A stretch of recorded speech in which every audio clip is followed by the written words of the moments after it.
সাকিব খানকে নিয়ে ছবি করতে পারবো কিনা সেই আশাটা ব্যক্ত করাটা কঠিন, কারণ সাকিব খান যাদের ছবি করেন, যে সকল প্রডিউসারদের ছবি করেন, তাদের একটি নেটওয়ার্ক তৈরি হয়েছে। তো সেই সব নেটওয়ার্কে ঢুকতে পারাটা অনেক কঠিন। একটি সময় আমি সেই রকম একটি নেটওয়ার্কের সঙ্গে সংযুক্ত ছিলাম, ইমপ্রেস টেলিফিল্ম চ্যানেলের সঙ্গে। সেই সময় হয়তো যদি আমি চেষ্টা করতাম তাহলে সাকিব খানকে নিয়ে ছবি বানাতে পারতাম। এখন আবার যদি পুনরায় রাব্বুল আলামিন আমাকে সেই সুযোগ করে দেন, ওইরকম কোনো নেটওয়ার্কের সাথে সংযুক্ত হতে পারি, অবশ্যই আনডাউটেডলি সাকিব খানকে নিয়ে কাজ করার ইচ্ছা যে কোনো নির্মাতারই থাকবে এবং আমারও আছে। আমি বলছি যে শাকিব খান এখন দুই বাংলায় রাজত্ব করছে, পাশাপাশি বলিউডে কিন্তু তিনি কাজ করছেন। দরদ সিনেমা নামে একটি সিনেমা, অনেকেই বলছে যে শাকিব খান যদি সিনেমা করে শাহরুখ খান, সালমান খান বা আমির খান এই ধরনের নায়কদের নায়করা ঢাম খেয়ে যাবে বা এই ওদেরকে ছাড়িয়ে যাবে।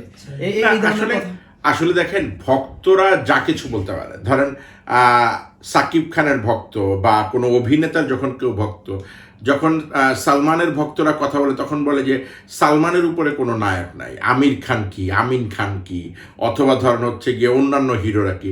আবার পক্ষান্তরে আমির খানের ভক্তরা যখন কথা বলে, অথবা আপনার হচ্ছে গিয়ে অজয় দেবগনের ভক্তরা কথা বলে, অথবা অন্য যে হিরোগুলো আছে তাদের ভক্তরা কথা বলে, তারাও কিন্তু একই বলে যে আমাদের হিরোর আশেপাশে কেউ আছে কিনা।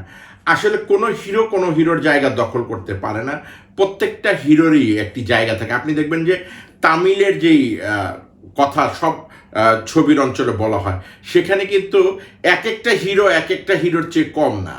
আপনি দেখেন প্রভাস থেকে শুরু করে কেজিএফ দিয়ে যদি আপনি হচ্ছে গিয়ে শত শত কোটি টাকা আয় করেন, তেমনি আর মুভি দিয়েও শত শত কোটি টাকা আয় করছেন।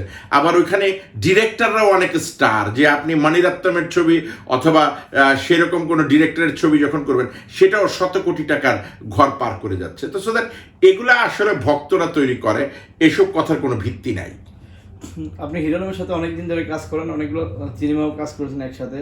আপনি হিরো আলমকে ভাইরাল মেশিন বলেছিলেন একবার। আসলে এই ব্যাপারটা ভাইরাল মেশিন কেন বলেছিলেন? এই ভিডিও ভাইরাল হয়েছিল, তো আসলে এই ব্যাপারটা নিয়ে যদি একটু মুখ খুলতেন এখন। হিরো আলমের সঙ্গে আসলে আমি অনেকগুলো ছবি করিনি। হিরো আলমের সঙ্গে আমি একটি ছবি করেছি, ছবিটির নাম আইল্লা চোরা। ছবির প্রযোজক হিরো আলম, আমি কিছুটা সংযুক্ত আছি তার সঙ্গে, আর পরিচালনা আমার করা। তো এই ছবি করতে গিয়ে আমি হিরো আলমকে দেখেছি একজন পরিশ্রমী মানুষ। একজন মানুষের যদি ইচ্ছা থাকে, ওই যে একটি কথা আছে, যদি লক্ষ্য থাকে অটুট বিশ্বাস হৃদয়, হবেই হবে দেখা বিজয়। আমার কাছে মনে হচ্ছে সেই অটুট লক্ষ্যের মানুষ হচ্ছে গিয়ে হিরো আলম। আর হিরো আলমকে ভাইরাল মেশিন বলার কারণ হচ্ছে যে হিরো আলম জানে কিভাবে কি করলে কোন সময় ভাইরাল হতে হয়, বা ভাইরাল কিভাবে মানুষকে করা যায়। তো আমার কাছে মনে হয় যে ইদানিং সময় হিরো আলম হচ্ছে কি কিছুটা সময় নিচ্ছে। আপনারা দেখবেন বাঘ যখন শিকার করে তখন হচ্ছে কি কিন্তু দুই পা পিছিয়ে যায়, পিছিয়ে গিয়ে যখন সে তার পূর্ণাঙ্গ শক্তিটা অর্জন করে তখন কিন্তু আবার শিকারের উপর ঝাঁপিয়ে পড়ে। তো একটা সময় হিরো আলম যখন ঝাঁপিয়ে পড়েছিল এই মিডিয়ার উপরে, তখন কিন্তু অনেক শিকার করেছে। শিকার করতে করতে কিছুটা সময় তা হাঁপিয়ে যায় বাঘ। আমি মনে করি যে সে কিছুটা দুর্বল হওয়ার কারণে দুই পা আবার পিছিয়ে গেছে, পিছিয়ে শক্তি সঞ্চয় করছে। সে আবার দেখবেন সবার সম্মুখে সেই শিকারের নেশায় আবারও ঝাঁপিয়ে পড়বে ভার্চুয়াল মিডিয়াতে। আবার এই যে আপনি বলছেন যে ভাইরাল মেশিন হিরো আলমের কাছে যারা আসে তারা অনেকে ভাইরাল হয়ে যায়। এই যে একটা জাদুকরী ব্যাপার, আসলে এই ব্যাপারটাকে আসলে কিভাবে মানুষ নিচ্ছে, বা মানুষ কেনই বা হিরো আলমের কাছে আসছে ভাইরাল হওয়ার জন্য? আরও তো অন্যান্য মানুষ অনেকেই আছে এই দেশে, তাদের কাছে যাচ্ছে না, হিরো আলমের কাছে আসতেছে। হিরো আলম অনেক বড় মনের মানুষ। আমি ওকে যা দেখেছি যে একটা মানুষ কিভাবে সংগ্রাম করে নিচে থেকে এই উপরের জায়গাটা চলে আসে, এজন্যই অনেকে কিন্তু হিরো আলমকে পছন্দ করে না। কারণ একটি ছেলে একটি স্টেশনে চানাচুর বিক্রি করতো, সিগারেট বিক্রি করতো। সেই ছেলে আজকে ঢাকা শহরে একটি অফিস হচ্ছে গিয়ে মেনটেন করছে, 10-12 জন কর্মচারী পালছে। কিন্তু আমাদের মধ্যে অনেক শিক্ষিতরা আছে, অনেক জ্ঞানী গুণীরা আছে, অনেক বোদ্ধারা আছেন, যারা টেবিলে বসে এসির নিচে বড় বড় বুলিয়া উড়াতে পারি, অথবা ব্যবসায় লস খেয়ে হতাশায় নিমগ্ন হয়ে বাসায় গিয়ে চিৎকার করতে পারি, অথবা রাগটা অন্য কারো উপরে ঝাড়ি। কিন্তু হিরো আলমের মতো যুদ্ধ করে কিভাবে একটি জায়গায় পৌঁছতে হয়, সেই আত্মবিশ্বাসটা আমরা অর্জন করতে পারি না। সো দ্যাট হিরো আলমের কাছে যখনই মানুষ আসে, ও খোলা মনে সবাইকে ডেকে নিয়ে তার যা চাওয়া পাওয়া তা পূরণ করতে চায়, কিন্তু আমি দেখেছি অনেকেই তার বুকে আবার ছুরিও মেরে দেয়, কিন্তু এতে হিরো আলমের কিছু আসে যায় না। রাব্বুল আলামিন যাকে ক্ষমতা দেয় দেওয়ার, তাকে কতটুকু আর রক্তাক্ত করতে পারবে মানুষ?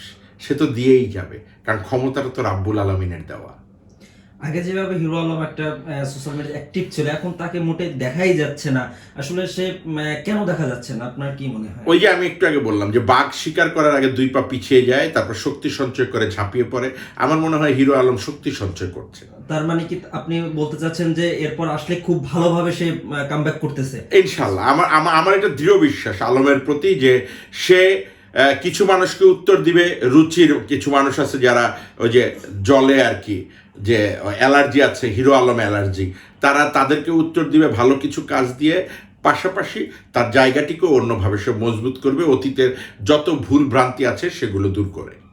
দেখেন, আমরা সমালোচনা করতে মনে হয় বেশি ভালোবাসি, এবং আমাদের দেশে দেখবেন যে নেগেটিভ জিনিসের প্রচারণাটা বেশি হয়, পজিটিভ জিনিসের প্রচারণাটা কম হয়। এবং রায়হান রাফি একজন ডাইনামিক টাইপের নির্মাতা। আমি বলবো যে রায়হান রাফি এই কন্ট্রোভার্সি তৈরি করাটা খুব ভালো পারে। আপনারা দেখবেন যখন সুড়ঙ্গ ছবির সঙ্গে হচ্ছে গিয়ে সাকিব খানের প্রিয়তমা রিলিজ হলো, তখন সাকিবিয়ান ভার্সেস নতুন আরেকটি দলের আমরা নাম শুনলাম নিশুইয়ান। মানে এটা কোনোভাবে কিন্তু যায় না যে নিশুইয়ান, মানে সাকিবিয়ানটা হয়ে গেছে, নিশুদের অন্য কোনো গ্রুপের নাম হইতে পারতো, কিন্তু নিশুইয়ান দিয়ে একটা কন্ট্রোভার্সি তৈরি করে ছবির একটা হাইপ তুলে একটা তুঙ্গে নিয়ে গেছে রায়হান রাফি। তো তেমনি রায়হান রাফি এই জিনিসগুলো খুবই ভালো পারে। সে এই যে গানটার দেখেন প্রথমে 20 সেকেন্ডের একটা রিলিজ করলো, এরপরে এখন পূর্ণাঙ্গ গানটা রিলিজ করলো। যে নকলের যে তকমাটা সবাই বলছে, আসলে আমরা তো জীবনটা শুরুই করি নকল দিয়ে। দেখেন, মা যখন হচ্ছে গিয়ে বাচ্চা ভূমিষ্ঠ হওয়ার পরে প্রথম শিক্ষক কিন্তু মা থেকে, মা কি বলে, মা মা মা, বাচ্চাটা কিন্তু তখন মা বলে, মানে মাটা শুনে সে বলে। বাবা যখন বলে বাবা বাবা বাবা, বাবাটা শুনেই কিন্তু বাবা বলে। মানে জীবনটা কিন্তু শুরুই হয় যদি আমরা বলি নকল দিয়ে বা অনুকরণ দিয়ে। হ্যাঁ, এটা কিন্তু কেউ অস্বীকার করতে পারবে না। সেটা আপনি ইংলিশে যদি বলেন পাপা, ড্যাডি, অথবা যদি আপনি মনে করেন হচ্ছে গিয়ে আরবিতে বলতে যান, আমি যেহেতু আরবি পারি না, আরবি উদাহরণটা দিতে পারছি না, তো নকলটা পারফেক্ট করতে পারছে কি না কেউ, এটাও একটা ক্রেডিট আমি মনে করি।